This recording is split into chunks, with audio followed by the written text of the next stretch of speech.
I think sometimes we destroy the good leaders that we create.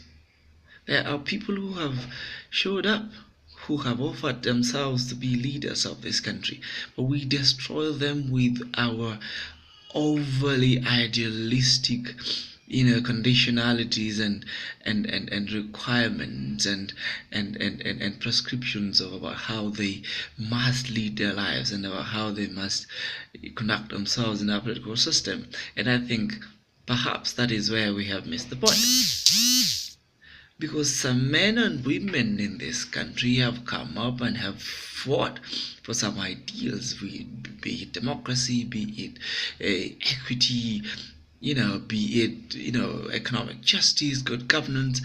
A lot of people have come up. A lot of people have been doing this kind of stuff for some time, but because every time after 4 years we go to an election and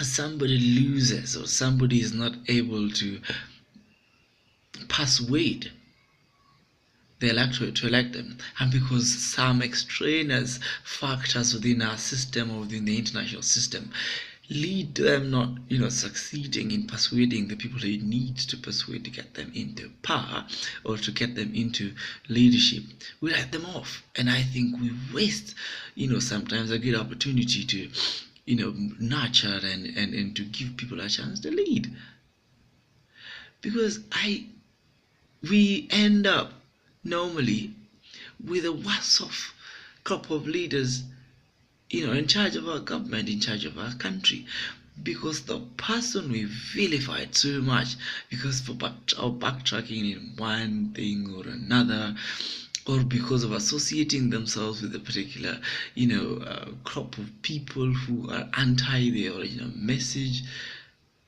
I think that by demanding so much, by demanding such a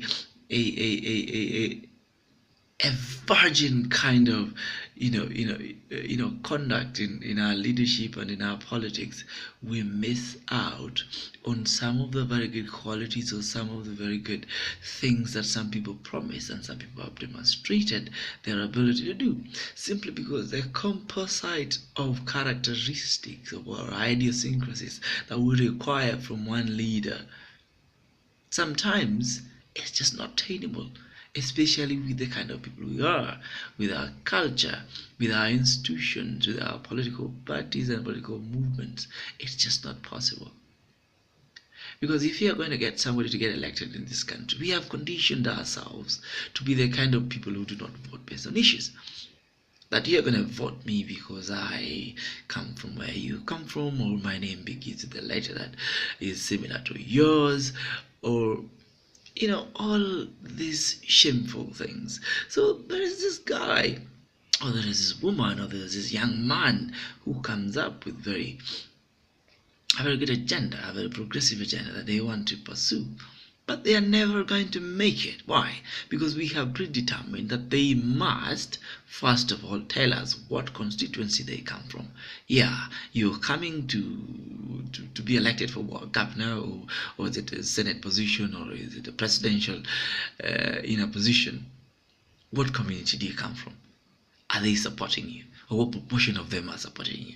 So from that premise, from that position alone, there are people who are forced and are persuaded to walk around shopping for people who can support them, who most likely are going to be people who are of their ethnic persuasion, or who are from their communities, or from the regions where they come from. And so from the onset, you have defiled the proposals, you have undermined the ideals, you have beaten the good things that this person wanted to come up with, or the new things that this person wanted to bring in, the fresh blood that they wanted to bring into our politics, by forcing them to come with a constituency that supports them, a constituency that is like them, that then other people will look at them and see, oh, he looks like he's being supported by this kind of constituency, so then that is when we can follow them. By doing that alone, we already undermine that idealist, you know, behavior and outlook that we keep uh, ending up wanting from them ultimately. So that's why I come back to my point. They could be very nice people. They could be people who are good, meaning well to our country, to our circumstances, to our, to our vision. But because they don't come from a particular constituency, or because they come from a constituency does not have the numbers, that is not substantive enough, to push them up into the national political arena. So they have to, coalesce. They have to go get people who can, think with them, who can compromise with them, to come up to the national arena then to ask for your vote. But by the time they get to the national arena, then they are already defiled their ideals. They've already defiled the good things that you wanted. And so in the end of the day, they get into a coalition, or they come to you when it's no longer them.